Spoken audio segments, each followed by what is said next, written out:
Hello! Today's going to be a little bit different than normal.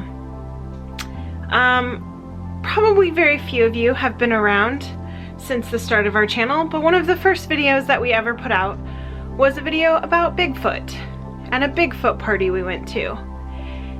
And it just so happens that Larry, the person that was speaking at the Bigfoot party, is a family member. And today I'm going to be going over there and meeting with him about Bigfoot, and hopefully we'll get to see some of the stuff he has because he has a really cool collection.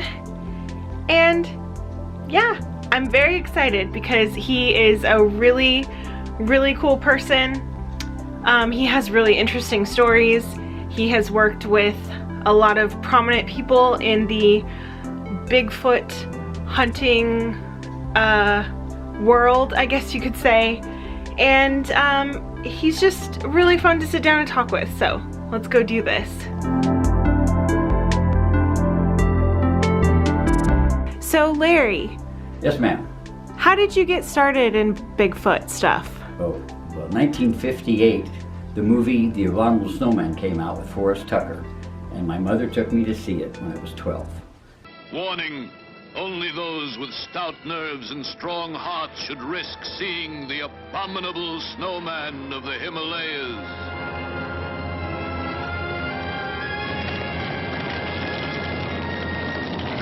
And I was hooked. I started reading anything I could find on it, and well, here I am. Been doing this all these years. Yeah. So, and I know I went and saw you speak at an event in Portland, and they talked about the 4 horsemen of Bigfoot research. Yes. And that you worked with each one of them. Every one of them, yep. Can you tell me a little bit about how you got to know each one of them and kind of what capacity you worked with them at? Sure. When I got to be a teenager more, I got braver and I started writing letters to these people like John Green, Peter Byrne, Renee DeHinden, and Grover Krantz. They're the top ones in those days. And I thought, well, if I'm going to learn, I better talk to the right guys. And lo and behold, they answered me. Renee DeHinden invited me up to Canada, and he was going to show me around. So by the time I was 16, I was up meeting with Renee. Time went by, and they started going to different places in the States. If they came by here, they'd stop at my house and stay for a while. It was great. Neat. And you've acquired a lot of Bigfoot stuff over the years, right? Much more than anyone should really keep. Yeah. But I've donated out to other people. I got a friend who's starting a museum now, Cliff Barrickman, who had Finding Bigfoot on TV, starting a museum. So I'm letting him have a lot of that stuff for the, put it up there. Oh, neat. That's in Sandy, Oregon. Oh, neat. Okay. Well, can you show me some of the stuff that you have? Sure. All right. We might start with some of these casts here. They're quite interesting. This one's really odd looking. You can see these bulges here on the side of the foot. This is called the cripple foot from Bossburg, Washington. And a lot of people think that it's a fake. It's awfully big compared to other casts that people have found. But then there's others who think, well, it's just bigger, that's all. He's just a larger guy. It's weird. It almost has like bone, like the lines of the bone in it. Yes. That's Grover Krantz is the one that really went over this. He's passed away now, but he was up in the University of Washington, and he studied that and said that it's got the right build, and that would be the right spot if it like sprained a foot and broke an ankle, or I broke the side of the foot bone. So. Huh. Interesting. Yeah. Yes, and it's about 2/3 of the people think it's phony, and the other third say, yeah, it's very possible. Okay. Yeah. And these two up here at the top, this is kind of interesting to me because these were both supposedly taken the day of the Patterson-Gimlin film down in Bluff Creek, California. The Patterson-Gimlin film of October 20th, 1967. Yes. And these were supposedly taken the same day out of those tracks, but look at the difference in the size. To me, that's kind of odd. So I don't know. So these are supposed to be from the same... Yep, the same creature that day from the... Yeah, they were supposedly taken within just a couple of days afterwards, so... Huh, interesting. It's kind of interesting, yeah. They look kind of similar. They're just very different sizes. Yes, they are. Yes, they are. It's kind of different. And this is one from Minnesota. I'm going to look at the date. In 2016. And there was it's called the 6 Mile Lake, Minnesota, and there was lots of tracks there. I mean, my friend Cliff got this one. And they were just spread all over. There must have been 100 and some tracks. Wow. And that's one of the most that there has been. Now when this one, the big one was taken, Rene DeHinden followed that through the snow and up over fences and down to the railroad and back into the Columbia River. And I think he counted 118 tracks on that one.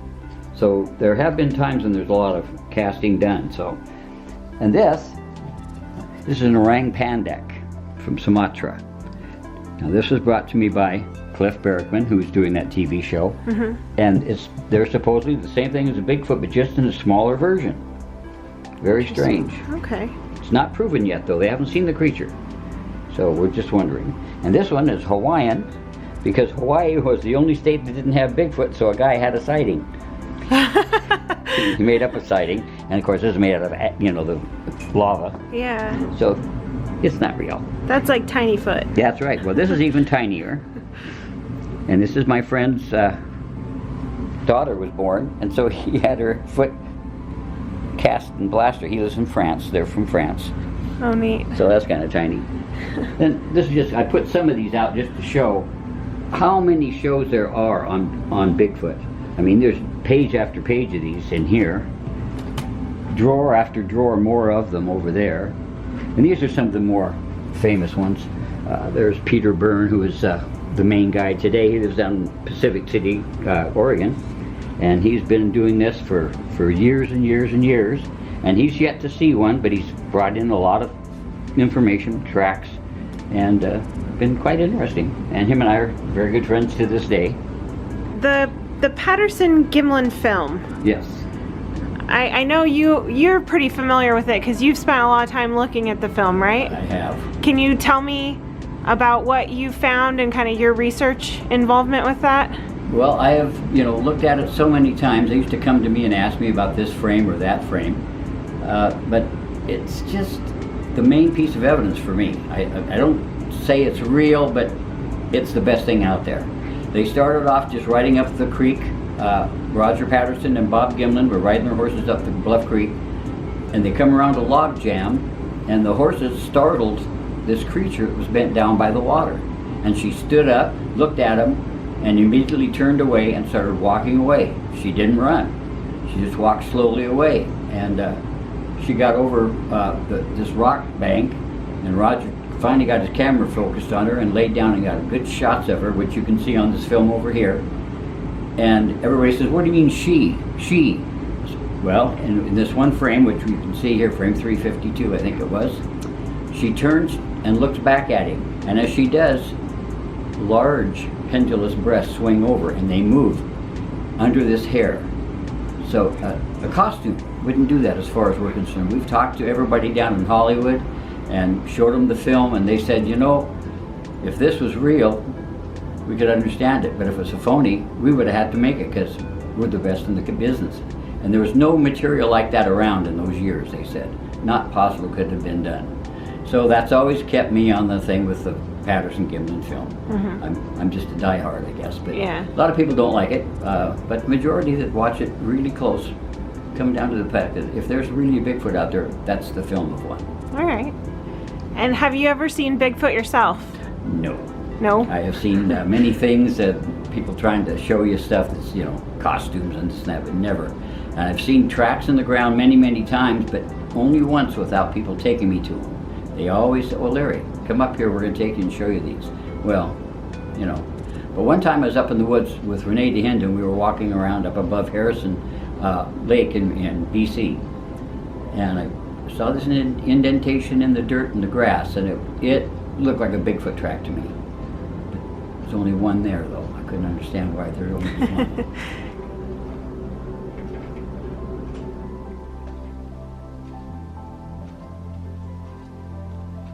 And that's where she disappeared behind the logs. Now she went back that way across the creek, and Rene, when he went down there, he went and looked too. It goes uphill, and there's a little flat spot up there by a log, and they say that they think she went up there and sat. It looked like there was something went on up there. It was never proven, but just off to the right of that, that's where she went up the hill. So interesting. Yeah. In fact, on the floor there is a piece of one of those trees, and it's in the film, the one that leans. It fell down finally, and Renee cut it up and brought it home in big lengths and gave me a bunch of it. Oh, neat. And I made souvenirs out of it. I put the date, wood burn stuff in there, and sold them. People loved it. Well, that's neat. Yeah, you got some of the wood from where? That leaning tree right there. Oh, that tree. That's a branch off of that tree right there. Oh, yeah. Wow. Have you come across any tracks around here that you think are? No. No? I was shown some by a guy up in Yakult around the baseball field. Everybody said they saw it run back behind the tree. So we went up there, and there were tracks there. Oh, I guess about a week later they were still on the ground. But, you know, they were very iffy, and it was just too many people that couldn't prove it.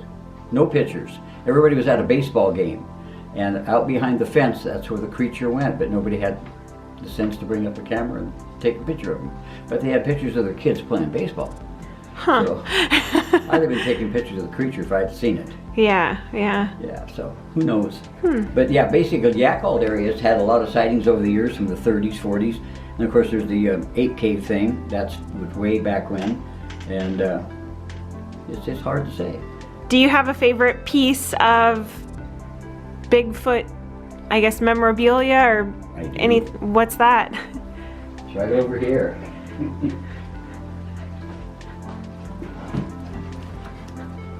This door was the door of my office for many, many years down in my basement.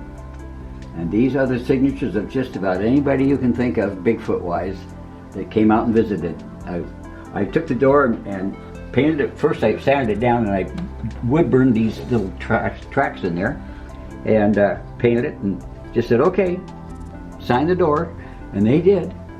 Neat. Yeah, it started in April, like it's on my birthday, it says up there, April 1st, 1997, when this started.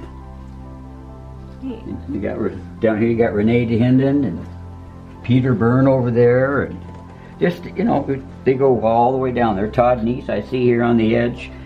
Who's swampy, messy, and weird? They were a family of idiots that come out to interview me and film me for a show. Oh. I think it was from Minnesota, I think.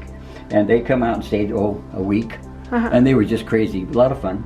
Just a film crew. But yeah, I did a thing for the BBC in London. I did an hour-long documentary, and they're all signed down in there, but they're hard to get at. So, but they were great. They stayed at my house for a month and a half.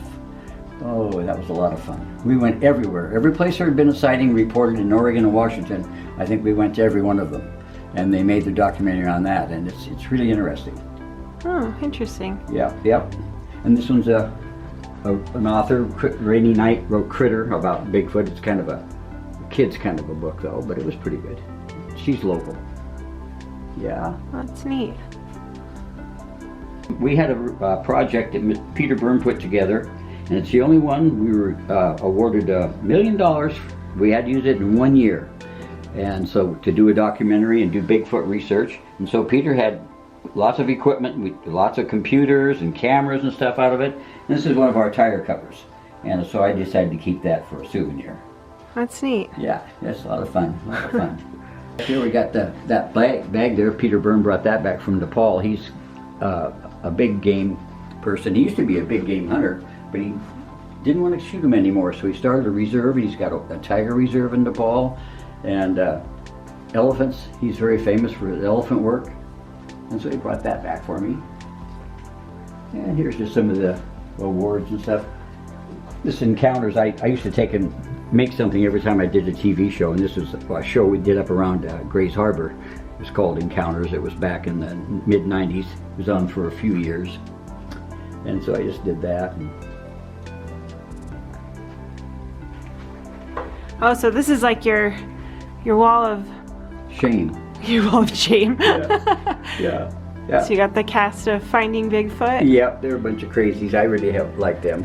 And then a picture of you and Jay Leno. Yeah, I was asked to do a show down there called The Other Side, and his wife was really interested in UFOs and Bigfoot and all the stuff, and so I went down and did the show. It was an hour long, and they ran it for 3 months, And they did like 3 other shows for the program, and then it just kind of folded up, so I guess we weren't that interesting, but yeah, that's fun. You know who those little young guys are? Oh, that's the Beatles? Yes, Wow. that's George. He was 16, he just joined them. This is my brother-in-law, Gene. They were his backup band back then when they were nobody, and we didn't know it. We had these pictures, and we found them, I think Nita found them online, and that's back in, that would be 1960, I think. Something like that. But that's my brother-in-law here, and that's Paul and John. And then you got Paul and George and John, and this was their Sutcliffe. He was with them at first before Ringo. This is all before Ringo, and then he came later. And here's Fats Domino with Gene. I mean, there's just endless things, you know, toys, records, movies. I tell you, it would take me forever to watch all the Bigfoot movies I have now. And sometime I'm sit down and sort them out and watch a few of them. But you know, it's been a great time with them. Many, many years of a lot of fun, a lot of nice people, a few crazies here and there. You know, they're all looking to have fun. Yeah. You know, so works out pretty good. And you can buy just about everything, like that sticker, I break for Bigfoot. And you know, I got shirts over here that, in fact, I think your mom gave me one of those, and your aunt gave me the other one, I think. You just find them everywhere. Yeah. You know, so Yeah. it's great. It's been a real interesting time, and I'm really happy to have it as part of my life. Yeah. Yeah. Do you think you'll ever know if Bigfoot exists really? Do you think he'll ever be proven? Well, you know, I've been doing it since 1958. I'm 71 now. And they haven't proved it yet, and they haven't brought one out yet. But I keep hoping. Yeah. I keep hoping, you know, that could be that last thing. My friend Renee was right toward the end of his life. We all were hoping, boy, let's find it now before he goes. You know, so it's kind of hard to say. So far, no good luck. Yeah. Well, if someone wants to get a hold of you, what's the best way to do it? Well, you can get hold of me on the, I have email. I don't have all the other stuff everybody else has, Facebook and all that. But you can look me up under Sasquatch Sleuth at Comcast.net. Now that's SASQSLEUTH at Comcast.net. All right. And that'll be me. All right. Well, thanks for letting me see all your neat stuff and Well, yeah, I look wish at all I had your more out for casts. you, but I'm glad you came by to do that. I appreciate Yeah. it. Yeah. Thanks for the interest. Thank you. Bye-bye. So a huge thank you to Larry for showing me all this stuff and letting me talk to him about Bigfoot for a little while. Thanks for watching. We'll see you tomorrow. Bye. Spread your foot. I'm a Bigfoot, and I got big feet. I dance and I wiggle to the happy beat. Spread your foot.